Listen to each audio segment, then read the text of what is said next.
Welcome back as we continue on, joined now by Roosevelt University women's basketball coach Deon Thomas. And Coach, we were talking last week now, just about at the halfway point of the conference season, coming off a tough weekend last weekend here at home at the Goodman Center.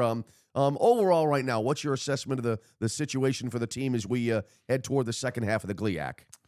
We lost two big ones, but we're feeling better. We're healthy, so I'm excited. Team morale still high, so we got two winnable games this weekend. We got to take care of business at Lake State. Then we go to Saginaw Valley on Saturday. So I'm excited for where we are in the conference. We're still in the top 8 with 4 through like 10 all a game apart from each other. So Yeah, I was checking the standings a few moments ago, and it's a real jam up, isn't there? It's a traffic jam there in that part of the standings where I think it's going to be right now 6 teams, maybe 5 teams battling for 3 spots somewhere in that neighborhood. So as you get further and further along in the season, that seems to loom larger and larger, doesn't it, when you look at the standings? absolutely, but we just got to take care of business one game at a time. We're banged up, dealing with some illnesses, so now we're all healthy and well. So we just got to take care of business one at a time. We got Lake State.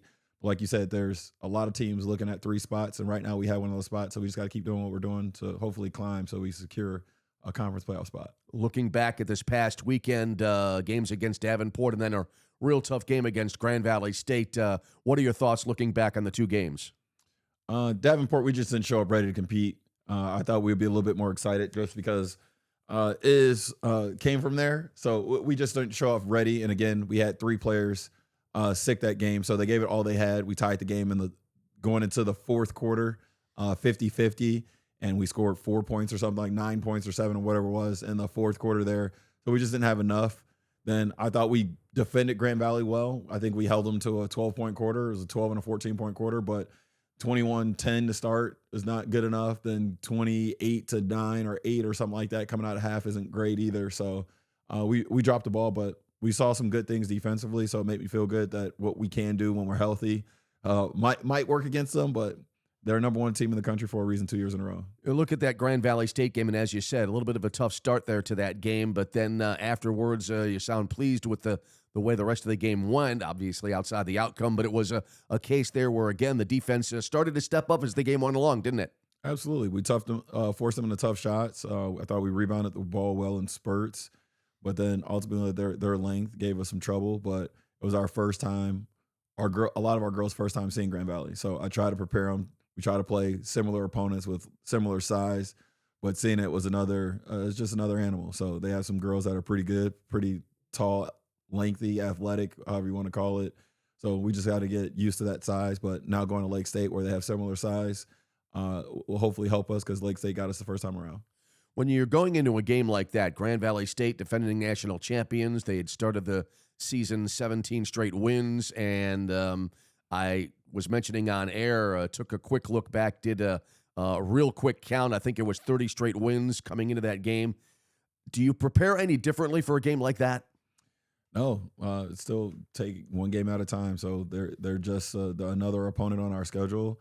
Obviously, we know they're very talented, but we normally don't zone teams right away from the start. That was our only difference where we felt like we could zone them right away. They haven't been shooting the ball extremely well this year, and they came out hit 9 threes against us. So, but that's not how they hurt us. They hurt us with us not valuing the basketball and us giving them second chances. I think they out-rebounded us by, it was like 15 or 20 or something like that. So then second and third chances and points off turnovers were huge.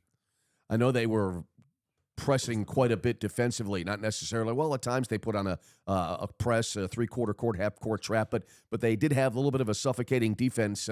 How do you try to prepare for that? Because it does add pressure to the offensive team, the team with the ball, but inevitably when they press like that, when they'll apply a half court or 3/4 court trap, that's still going to leave somebody open. And so the challenge there is to find that open player, isn't it? Yeah, so we prepare by trying to fake a pass, make a pass, shot fake, ball fake. They're long, but they're jumpy a little bit, so they jumped and lunged at a lot of things, and we didn't capitalize on the shots we did get. We had wide open jump shots just like we do every game. We just weren't making shots. We had a couple players turning down wide open jump shots too because of their length. They got one shot blocked, so it was kind of it discouraged them from shooting open shots because of their length. But we don't prepare any different. I mean, we do some drills that help simulate the more people on the floor, like 5 versus 7, where there's 7 people on defense, so you feel like there's less space, which there is. But we don't prepare any different than any other opponent. We just got to hopefully make some open shots and shoot the shots we're supposed to shoot. And I mean, if we do it at an elite level, we'll be in the game against them next time we see them. You know, it's amazing, regardless of the opponent or time of year or part of the season. Every game is a game in and of itself, and every game has its ups and downs, doesn't it? Oh, absolutely. Like every game has a rhythm where you can go on a run, they can go on a run. You just got to find that rhythm. Can't get too high, get too low. You got to keep it like even kill. And we didn't find a real rhythm in that game. Where Davenport, third quarter, we found a rhythm and we played, but then after that, we lost the rhythm right away. So we have to be more consistent, but every game has, like you said, like you just got to find that groove. Now you look ahead, as we talked about last week, one of the interesting things really was after we finished recording our segment last week, and you were talking about now the halfway point, you've got the second half of the season coming up, and that is something that it sounded like you really relished a lot. Looking forward to that second half of the season, knowing now that you've been able to see every team in the conference so far this year. Oh, absolutely. Nothing's new to the players. They've seen it. Similar. Oh, sorry, drop my phone. Nothing's new to the players. They've seen every opponent once. Very similar. A lot of people, you are who you are at this point. You're not adding a bunch of new plays or switching up your defensive schemes much. You might throw some wrinkles in, but you are who you are. So, like, we head up to Lake State. They got us by 5 here, but it's the same team. I felt like we didn't play extremely well that game. We had 2 people foul out. So getting another stab at a lot of these teams is going to be huge. One thing as well that we talked about, and that is the fact that you've been able to see all of the other teams in the conference so far, but now they've been able to see you. And it was one of the more interesting, I think, parts of our off-air chat, and that is that nothing is static, is it? Everybody's going to be trying to make the best adjustments they can. Oh, 100%. So we got to make adjustments, but you're not going to change truly, right? So they had ball screen covers like that. They ice ball screens. So how are we going to attack the ball screen? They're still going to ice ball screens. Like, we're still going to use ball screens. So who's going to make the best adjustment in those moments? So it's nice because now it becomes more of a chess match. And when you look ahead now to the second half of the season, again, just basically it sounds like the attitude is game by game and trying to put all the pieces of the puzzle together and try to get the building blocks in place to get where you want to go. Absolutely. So we got to take game by game. Again, I think we have several winnable games on our schedule, so we have to take care of business. We just got to get one done, then hopefully one can turn into two turn into 3, and hopefully get some type of win streak going. But it starts with Lake State. Like I said, they beat us the first time. It was a very close game, came down to the wire where we had a chance to shoot it, to bring it within 30 seconds, and we missed. So now we have a chance to show them that it's going to be another game back and forth like it always is against Lake State, but hopefully we can come out on the other side this time. I know we've been emphasizing take one game at a time, but with the Thursday, Saturday, the quick turnaround, you play basically 2 tip-offs with a Thursday evening game and then likely a Saturday afternoon game, so the tip-offs are less than 48 hours apart. Is it difficult as a coach to try to keep that eye on the ball in the sense of going game to game, knowing that you have another game not too far after the first one? No, it's not too difficult. We try to do one-day prep. So, like, today we focused on a lot of us. Tomorrow will be only Lake Superior State when we get on the court. Then we play Lake Superior State the following day. So Friday will be only Saginaw Valley, then we play Saginaw Valley. So get them to focus on us for the first half of the week, then opponent, game. Like, so it kind of helps us. We've been preparing all season for this, so hopefully we'll see some success this time around. Kind of to use the phrase of a TV show that goes way back to my now long ago childhood, but taking everything almost one day at a time. You get through today, you've got the game coming up tomorrow, and once you get through that, you focus on Friday on the next opponent the next day. Absolutely.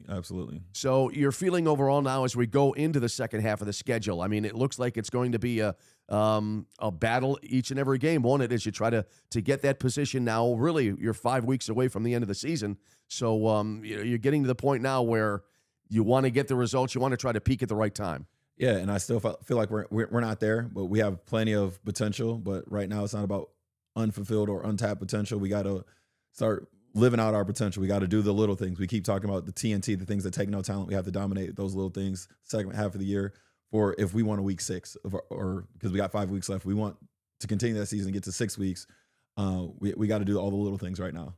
Is there a formula to trying to peak at the right time? Again, we go back to the game-by-game emphasis, but as well, I think that last year the team peaked really at almost the perfect time, and it paid off a little bit. You were able to get to the conference tournament. Is there any sort of formula is for lack of a better word, to be able to peak at the right time, and or is it just play the games and everything will follow? I think you got to stay the course. You got to play the games. Everyone's gotten so much better since the beginning of the season till now, the beginning of the season to now, from 1 through 11, right? So now it's giving them an opportunity or a stage to perform on, right? So that's what it is. Second half conference, no unfamiliar opponents. You've seen it. Now you got to compete. Like they beat us or we beat them, and this is how. So they're going to adjust if we beat them. We're going to adjust if they beat us. Now we have to do it. So last year we were able to do that with having a bunch of seniors, and they live for those moments. Where this year have a bunch of underclassmen. They haven't been in the moment where they've been the ones on the stage trying to perform. So we'll see how they adjust. That's part of the why we're not at our peak yet, because it's a lot of new to a lot of players. With Marie Outlay being the one veteran player we do have, and she's only a junior, right?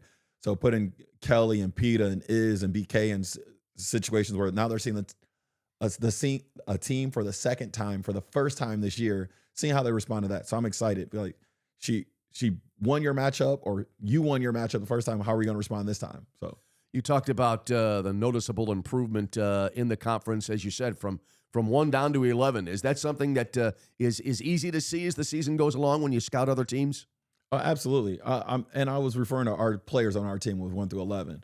But absolutely, you can see the growth in every single opponent, from Purdue Northwest all the way to Grand Valley State. And I'm not saying Purdue Northwest is last, but just saying wide scope of things. Like every team has gotten better. All our players have gotten better. I expect all the opposing players to get better, because you've been practicing iron sharpens iron for weeks now, right? We're 20 weeks into the season. I would hope everyone gotten better and they're starting to peak or getting to where they would think their peak is as our opponents. All right, another road trip coming up this weekend as we wrap it up. So best of luck. Hopefully you can get a couple of wins, and we'll be able to talk about it next week. Thanks so much. I appreciate you.